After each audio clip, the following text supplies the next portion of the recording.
শিল্প উপদেষ্টা আদিলুর রহমান খান বলেছেন, গত 15.5 বছরে কোনো গ্যাস কূপ খনন করা হয়নি। বাপেক্সকে বসিয়ে রেখেছিল আওয়ামী লীগ সরকার। উপদেষ্টা আরও বলেন, দেশ বর্তমানে গ্যাস সংকটের মধ্যেই আছে। সংকট কেটে গেলে সারের ঘাটতি থাকবে না। দুপুরে নরসিংদীর ঘোড়াশাল পলাশ ইউরিয়া সার কারখানা ঘুরে দেখে সাংবাদিকদের তিনি এসব কথা বলেন।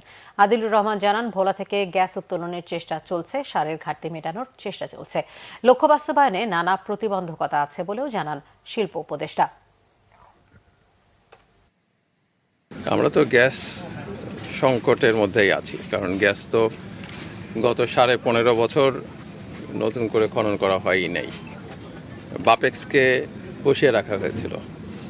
এখন ভোলাতে কিছু গ্যাস পাওয়া গেছে, বাপেক্সের উদ্যোগে আবার গ্যাস খননের চেষ্টা হচ্ছে। আমরা যদি গ্যাস পাই তাহলে সেই সংকটটা চলে যাবে। সেই জন্যই আমরা কখনো এই কারখানা কখনো ওই কারখানা এইভাবে করে সার উৎপাদনের চেষ্টা করছি, যেন দেশে সারের সংকট না থাকে।